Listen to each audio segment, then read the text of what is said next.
My name is Neil Durrance, and my guest today is Steve Wiest, and he is a very special guest indeed.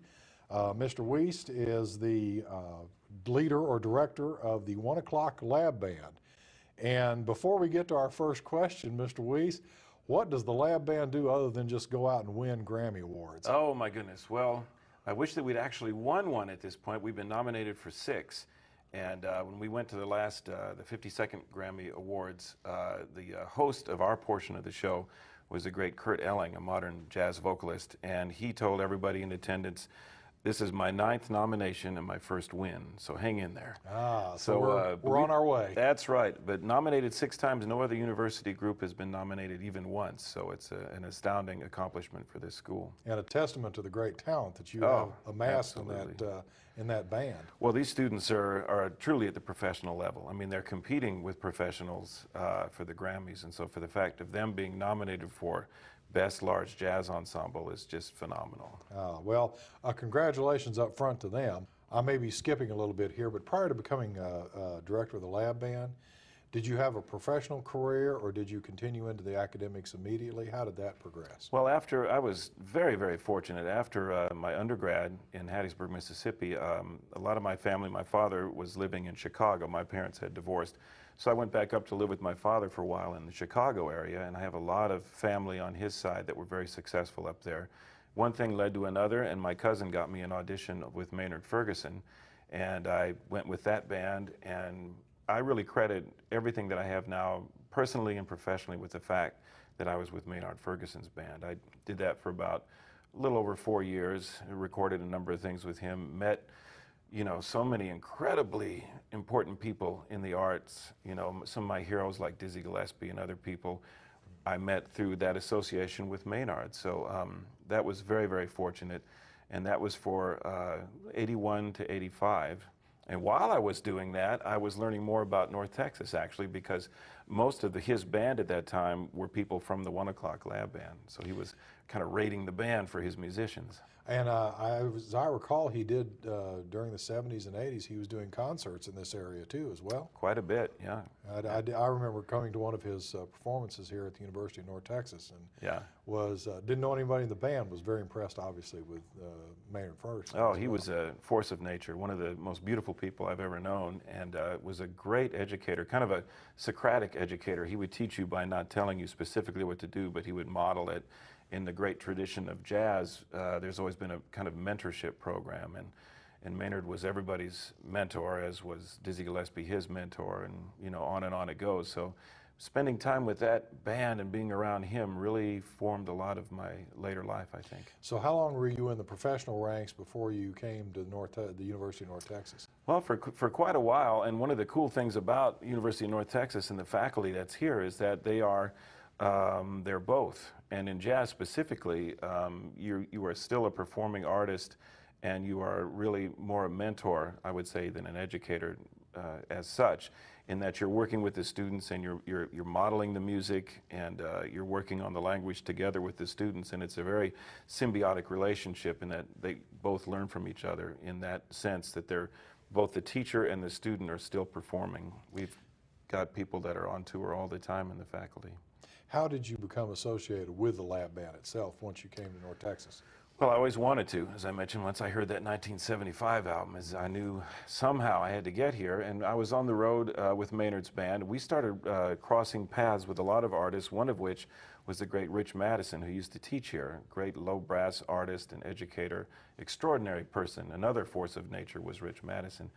So I started to get to be friends with him, and I asked him one time, look, I'd like to get off the road and and start raising a family, and what should I do? And he said, you need to come on down to North Texas. Let's do that. And so he introduced me to Neil Slater, who is my great friend to this day, and conducted the director of the 1 O'Clock Lab Band for 27 years. And I'm forever grateful to Rich for helping me to get off the road and back into real life and here at North Texas. And when you came down here, did you teach for a while? As I recall, you took over from the great Breeden, He was here for several years, and then... Well, sure, how the lineage of things worked. Leon Breeden was here from 1951 and 59 and directed the band all the way up until Neil Slater, and Neil started in 1981. And when I came down here to get my master's degree, I was in the band under the direction of Neil Slater. And then I left and taught in Wisconsin for a long time, about 17 years, and had the opportunity to come back in 2007. So I got to come back to Jazz Paradise, made it back home. And so how long have you been director of the band at this time? This is my third year. So I did 1 year where I was teaching composition and jazz trombone exclusively, and then after a national search, I got the position as director of the band. Well, congratulations to that. I intended to congratulate you when you first got it, but of course wasn't able to get it close enough to the band or to you to convey that thought. So I maybe a little belated, but high honor indeed to be named the director of that band. So how do you get students for the band? For the 1 O'Clock Jazz Band? Well, it's an interesting procedure. It's an audition that happens every long semester. So the fall and spring semesters, there's an audition. And so the interesting thing about the 1 O'Clock and all the lab bands here is that your position is never secure. You have to always be working and fine-tuning your musicianship and your study of the jazz language. So much so that two things can be said about the program here. One is that we can take what is often said about New York and apply it to the University of North Texas Jazz Studies Division, and that is that if you can make it here, you can make it anywhere because of the high standards. And then something that Neil started saying that I've continued is that every day is an audition, because once you get the place in the band, in Stan Kenton Hall where we rehearse, there'll regularly be 20 to 30 students in the other bands that are sitting there and wondering why this person that they think they can play better than is in the position in the 1 O'Clock. So there's this constant real-world competition. It's friendly competition, but really good competition nonetheless. And those kind of characteristics, I guess, would carry on outside the musical world too, the idea that you're always in competition and that you need to perform at your best. Right. And you do have to deliver and perform every day. Absolutely. There's not a day where you can take any time off. I mean, there's so many good examples. We were talking about Lou Marini earlier, one of our great alums, and one day we were practicing some music, and I noticed that the guys in the 1 O'Clock were kind of looking over my shoulder, and I turned around, and there was Lou Marini sitting in the audience. So he came up, we said hello, gave him a big hug, and even though we weren't planning to play it that day, he said, "I hear that you're playing a great version of one of my pieces." I said, "Yeah, we'll do it right now." So we had people who had not even played that chart.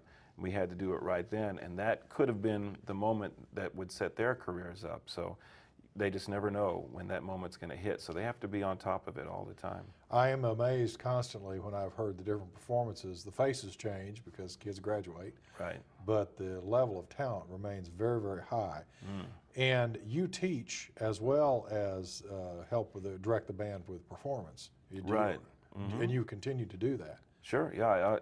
The 1 O'Clock takes the lion's share of my time, obviously, but I also teach conducting college jazz ensembles. That is a course that Neil Slater started, and as well as take some jazz trombone students. So. You mentioned jazz language. What do you mean by that? Well, the interesting thing about jazz, I think, is that it's an art form that is so very vital in the fact that I think that it's the most creative of the art forms, because it's spontaneous composition. Every time you hear a jazz performance, it's a little different because it's composed spontaneously right at that moment. So there's nothing more vital or in the moment than that. However, the jazz musicians use a language of pre-practiced ideas and vocabulary, musical vocabulary and tools, compositional devices, in the same way that a spoken language has nuance and sentence structure and et cetera. So it really is a language that jazz artists use.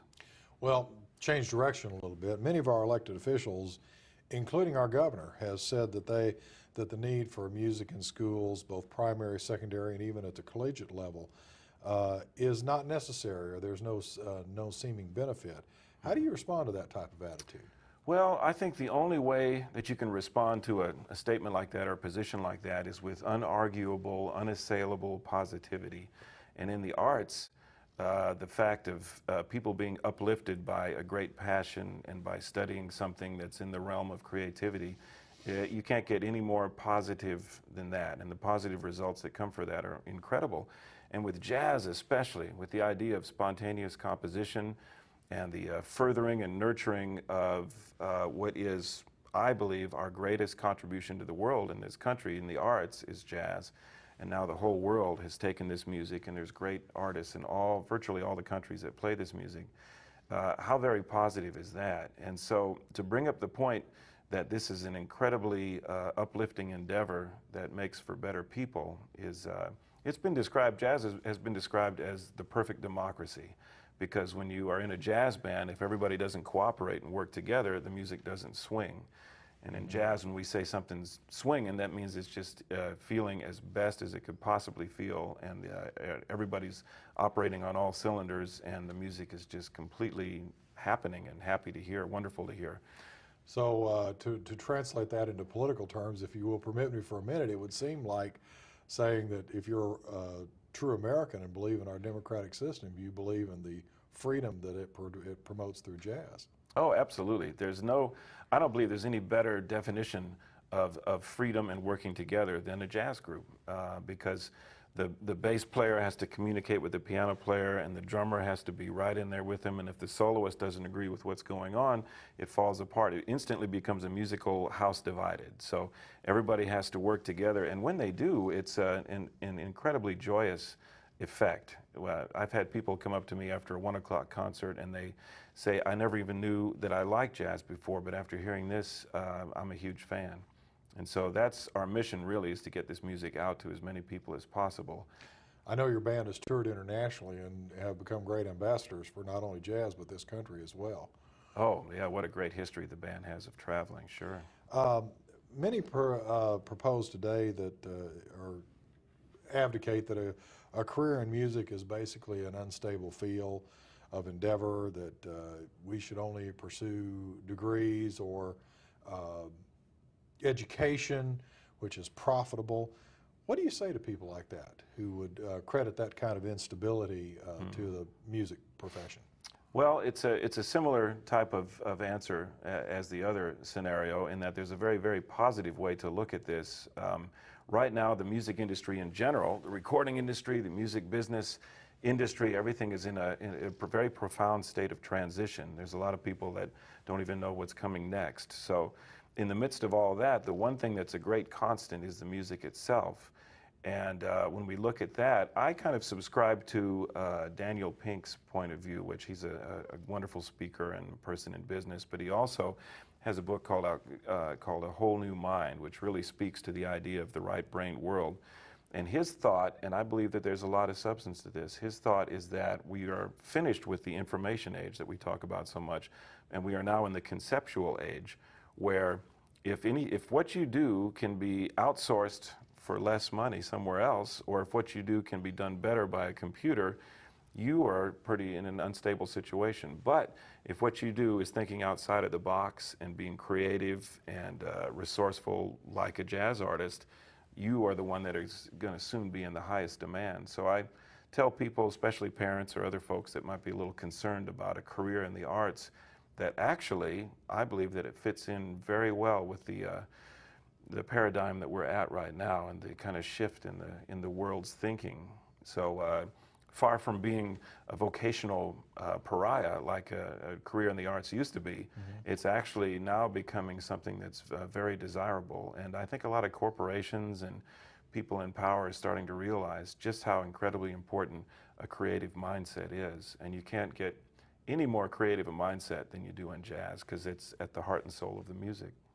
Well, we are about out of time, and I wanted to thank you. I will tell you, I had many other questions I wanted to ask you, not only to explain the jazz music, but also talk more about your band, and I hope that you would agree to come back again. Oh, I'd love to. At a future date, and we could finish up and talk some more about what a wonderful opportunity this provides, not only for the young people of Texas, but also what a great contribution to society jazz really is. So I'd like to have you come back, and I want to thank you for coming. My pleasure. Thank you for watching this week on Texas Progressive Time. We broadcast each week on Channel 39 on Verizon and Charter Channel 25. We hope to see you next week. I'm Neil Durrance for Texas Progressive Time.